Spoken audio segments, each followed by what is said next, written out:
ಏನಪ್ಪ ಮುಗ್ದೇ ಹೋಯ್ತು JDS ಅಂತಿದ್ರು.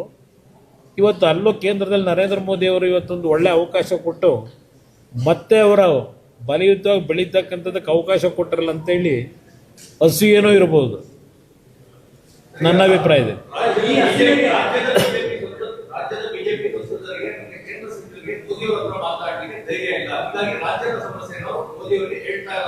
ಈಗ ನಾನು ನಿಮ್ಮ ಮುಂದೆ ಹೇಳ್ತಾ ಇದ್ದೀನಲ್ಲ, ಈಗ ನನಗೆ ವಿಶೇಷವಾಗಿ ನಾನು ನಿಮ್ಗೆ ಹೇಳೋದು, ಈಗ ಯಾವ ಚೈನಾದವರು ರಿಸ್ಟ್ರಿಕ್ಷನ್ ಹಾಕಿದ್ರು ಮ್ಯಾಗ್ನೆಟ್ನ ಮಾರಾಟ ಮಾಡ್ತಕ್ಕಂಥದ್ರಲ್ಲಿ, ನಮ್ಮ ದೇಶದಲ್ಲಿ ಇರ್ತಕ್ಕಂಥ ಆಟೋಮೊಬೈಲ್ ಇಂಡಸ್ಟ್ರಿಗಳಿರ್ಬೋದು, ಡಿಫೆನ್ಸ್ ಇಲಾಖೆಗೆ ಬೇಕಾಗಿರ್ತಕ್ಕಂಥ ಪ್ರಮುಖವಾದಂಥ ಈ ಒಂದು RAPM ಏನಿದೆ, ಇದಕ್ಕೆ ರಿಸ್ಟ್ರಿಕ್ಷನ್ ಹಾಕಿದಾಗ ನಾನು ಕೂತು ಇದ್ರ ಬಗ್ಗೆ ಲೆಕ್ಕಾಚಾರ ಮಾಡಿ ಆಟೋಮೊಬೈಲ್ ಇಂಡಸ್ಟ್ರಿಯವ್ರು ಬಂದು ನನ್ನ ಮುಂದೆ ಚರ್ಚೆ ಮಾಡಿದಾಗ ಪ್ರಧಾನಮಂತ್ರಿಗಳ ಮುಂದೆ ಹೋಗಿ ಈ ಒಂದು ಸ್ಕೀಮ್ನ ರೆಡಿ ಮಾಡಿ ಅವ್ರ ಮುಂದೆ ಹೋಗಿ ಕೂತಾಗ 10 ನಿಮಿಷದಲ್ಲಿ ರೆಡಿ ಮಾಡಿದ್ರಲ್ಲ, ಯಾಕೆ ಮಾಡಿದ್ರು?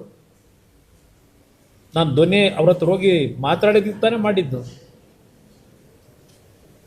ಧ್ವನಿ ಇಲ್ಲದೆ ಏನಿಲ್ಲ, ಕನ್ನಡಿಗರು ನಮಗೇನು ಧ್ವನಿನ ಸಪ್ರೆಸ್ ಮಾಡಿಲ್ಲ. ಕನ್ನಡಿಗರು ನಮಗೆ ಧ್ವನಿ ಕೊಟ್ಟಿದ್ದಾರೆ. ಎಲ್ಲಿ ಹೇಳಬೇಕು ಅಲ್ಲಿ ಹೇಳ್ತೀವಿ. ಇವ್ರ ಕೈಯಲ್ಲಿ ಹೇಳಿಸ್ಕೋಬೇಕಾ?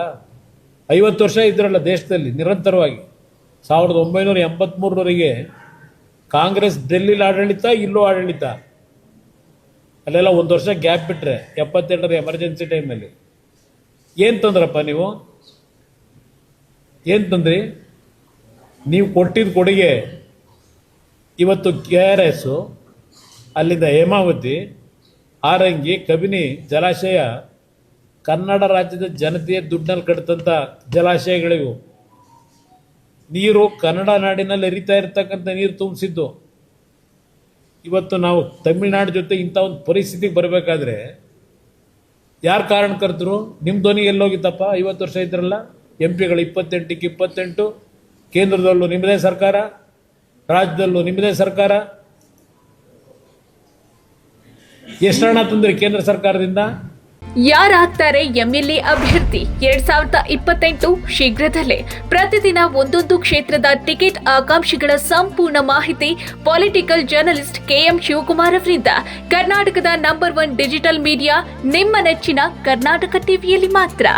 ನೀವು ಸಣ್ಣ ಆಗ್ಬೇಕಲ್ವಾ? ಅದು ಒಂದು ಉತ್ತಮ ಆಹಾರದಿಂದ ಸಣ್ಣ ಆಗ್ಬೇಕಲ್ವಾ? ಪ್ರತಿದಿನ ನಮ್ಮ ಜೀನಿ ಸ್ಲಿಮ್ನ ಯೂಸ್ ಮಾಡಿ ಯಾವುದೇ ಸೈಡ್ ಎಫೆಕ್ಟ್ ಇಲ್ದಂಗೆ ನೀವು ಸಣ್ಣ ಆಗ್ತೀರಾ.